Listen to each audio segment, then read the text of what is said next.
안녕하세요. 교회 언니 소희입니다. 많은 분들이 용서를 해야 하는 건 잘 알지만 도무지 절대 용서할 수 없는 사람들을 대체 어떻게 용서해야 하는지 몰라서 괴로워하시는 것 같아요. 심지어 그 대상이 가족일 수도 있고 학교폭력 가해자일 수도 있고 천인공노할 중범죄자일 수도 있고 그게 자기 자신일 수도 있는 등 대상은 다양하지만 문제는 결국 대상이 누구이든 용서가 쉽게 안 되는 것이겠죠. 여기서 먼저 중요하게 아셔야 할 것은 본래 우리의 육신에는 온전히 용서할 수 있는 능력이 없다는 것입니다. 그런데 우리 육신은 다시 태어날 수 없잖아요. 애초에 능력이 없으니까, 즉 육신으로 용서하려는 게 불가능하니까 내 힘으로 용서하려고 하면 안 된다는 겁니다. 시도도 하지 마세요. 안 될 거니까. 반면 그리스도를 통해 거듭난 우리의 영은 하나님의 나라를 유업으로 받습니다. 이 말이 무슨 말이냐 하면요. 하나님 나라에 있는 걸 우리가 모두 다 받았다는 겁니다. 근데 우리 육신은 예수님 믿기 전이나 후나 그냥 똑같잖아요. 육신은 하나님 나라에 있는 모든 걸 받지 못해서 그렇습니다. 그러나 우리의 영은 안 보이지만 예수님을 믿으면 거듭나거든요. 그러니까 다시 태어납니다. 그리고 이 영이 바로 하나님 나라에 속한 모든 것을 받습니다. 성령님도요. 그래서 그게 용서랑 무슨 상관이냐 이러실 텐데 결론부터 말씀드리면 예수님을 구세주와 주님으로 영접하신 분들은 그리스도의 마음을 갖고 있습니다. 저도 마찬가지고요. 그래서 제 혈과 육으로 할 수 없었던 용서를 하나님의 힘으로, 즉 그분의 능력으로 할 수 있다는 겁니다. 그분은 온전히 용서를 하실 수 있는 분이거든요. 앞서 우리의 영은 하나님 나라에 속한 모든 걸 받았다고 했는데요. 이때 하나님의 능력으로 용서할 수 있는 그 능력까지 받았다는 거죠. 이게 키입니다. 이걸 이해하셔야 해요. 이걸 이해하지 못하면 자꾸 자기 힘으로, 즉 혈과 육으로 용서하려고 하고 또 실패합니다. 용서를 한 것 같아도 결국 그 인간 얼굴 보고 했던 말 생각하면 또 열받고 자존심 상해서 실패하는 이유가 바로 여기에 있습니다. 본래 용서는 하나님만이 온전히 하실 수 있습니다. 그리스도의 마음으로 그분의 능력으로 용서할 수 있습니다. 그분은 무조건적으로 사랑하실 수 있는 유일한 분이고 우리 인간들은 조건적인 사랑만 할 수 있습니다. 나에게 잘해주고 예쁜 말 하는 것 같고 뭔가 내 마음에 들면 사랑할 수 있는 존재가 우리의 혈과 육이에요. 그건 안 믿는 사람들도 잘 하는 거죠.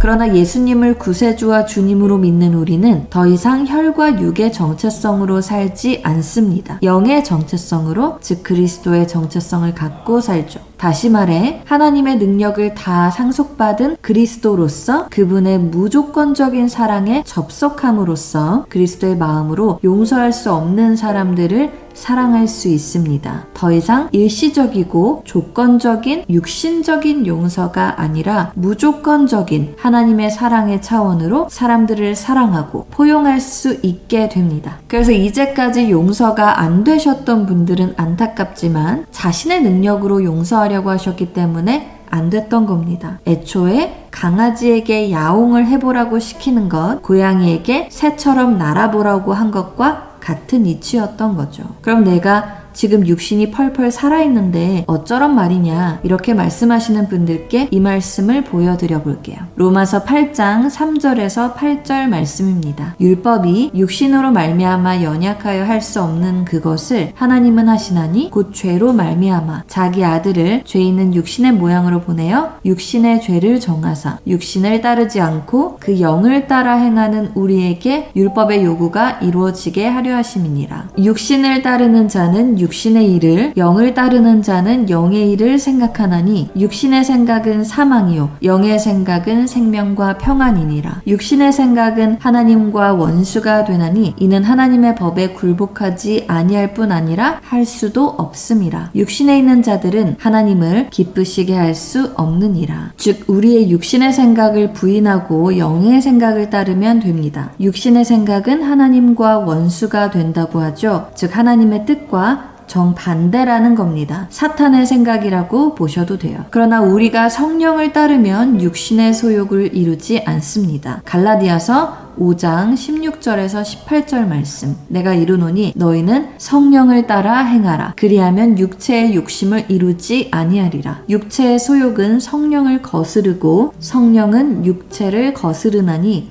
이 둘이 서로 대적함으로 너희가 원하는 것을 하지 못하게 하려 함이니라. 너희가 만일 성령의 인도하시는 바가 되면 율법 아래에 있지 아니하리라. 성령을 어떻게 따르라는 거냐 하시는 분들은 일단 하나님의 생각인 하나님의 말씀을 배우시면 됩니다. 그렇게 생각을 다 받아들이지 말고 영의 생각인지 육신의 생각인지 분별함으로써 성령을 따르실 수 있어요. 말씀을 배우시는 것은 필수입니다. 그리고 예수님이 자기를 부인하라고 하셨는데 자기를 부인하는 것도 혈과 육을 부인하는 육신의 생각을 부인하는 것과 같습니다. 그런데 이게 무슨 뜻인지 잘 와닿지 않는 분들이 계실 것 같아요. 나랑 지금같이 24시간을 같이 살고 있는데 나를 부인하라니 얘를 죽이란 건가? 이런 생각이 드실 텐데 이 육신, 몸을 죽이란 게 아니고요. 이 육신의 생각을 죽이라는 겁니다. 그리고 이제는 새 피조물로서 새 출발을 하시면 됩니다. 육신 안에는 여전히 내 영이 거듭나기 전부터 세상으로부터와 이전 세대로부터 쌓여온 잘못된 데이터들이 가득하기 때문에 처리된 생각들이 새로운 피조물에 걸맞지 않은 것들이 많습니다. 그래서 적극적으로 육신의 생각을 죽이고 영의 생각을 받아들이시고 영의 생각대로 자신의 삶을 다스린다면 완전히 새로운 삶을 살 수 있어요. 자, 그래서 자기를 부인하라는 말씀의 뜻은요, 쉽게 말하면 내가 이해하는 내 인생의 그림이 있을 겁니다. 뭐 하나의 드라마나 영화라고 칩시다. 여기서 나라는 인물을 삭제해 버리는 것입니다. 내 인생이라는 드라마 혹은 영화를 내 중심으로 보지 말라는 것입니다. 나라는 사람을 1인칭에 두고 생각하면 삶이 너무 괴로워져요. 사람들 잘 안 바뀌잖아요. 그럼 문제 있는 사람이 한가득 있는 데서 나라는 인물은 고통만 받고 있죠. 얼마나 보기 힘든 영화인가요? 그런데 이 인물을 한번 3인칭에 둬보세요. 갑자기 그 분위기가 조금은 더 가벼워지는 걸 보실 수 있어요. 이처럼 여러분이 바라보는 그 삶의 그림에서 자신을 삭제하는 작업이 필요합니다. 이것이 자기를 부인하는 것이에요. 이 스토리에서 나라는 인물을 삭제해버리면 어떤가요? 시선이 확 달라지죠. 전지적 작가 시점인 하나님의 시선에서 이 삶을 보게 됩니다. 새로운 관점이 열리면서 용서도 사랑도 쉬워집니다. 그렇다면 용서에 이어서 이제는 또 서로 사랑하라고 하는데 용서는 어거지로 해도 사랑은 도무지 못하겠다 하시는 분들, 사실 앞에서 말씀드린 것처럼 여전히 자아가 육신의 생각이 팔팔 살아있어서 그런 것인데요. 그래도 서로 사랑해야 하는 이유를 말씀드려 볼게요.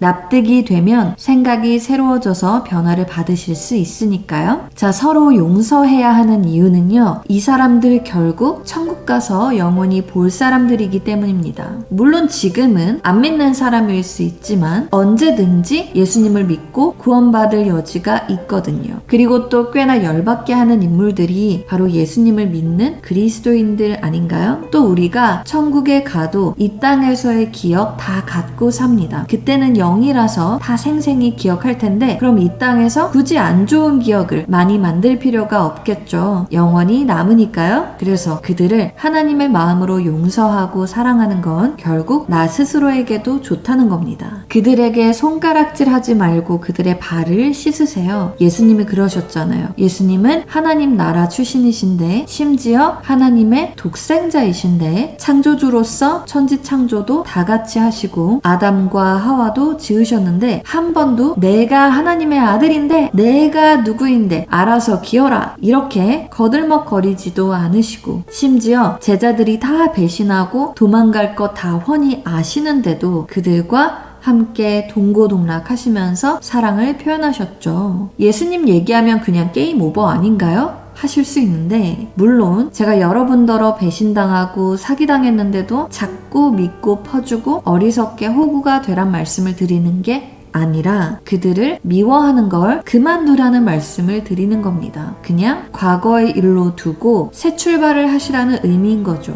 원수 갚는 건 하나님께 있습니다. 원수 갚는 일은 내 비즈니스가 아니란 겁니다. 하나님의 비즈니스가 바로 원수 갚는 일입니다. 복수 전문가이신 하나님께 믿고 맡기시길 바랍니다. 또 여기서 하나 더 용서할 수 있는 이유를 발견할 수 있는데요. 바로 하나님이 대신 복수해 주시는 것뿐만 아니라 우리가 내가 억울하게 빼앗긴 것을 7배로 갚아주시기 때문입니다. 그런 하나님을 믿고 하나님의 마음으로 영혼들을 보면 용서할 수 있고요. 사랑할 수 있습니다. 하나님의 마음으로요. 그게 이득인 걸 잘 알기 때문에 더욱더 쉽게 할 수 있습니다. 이렇게 말도 못하게 좋으신 하나님을 신뢰하심으로써 하나님의 마음으로 용서하시고 자유로워지시는 여러분들이 되시기를 축복합니다.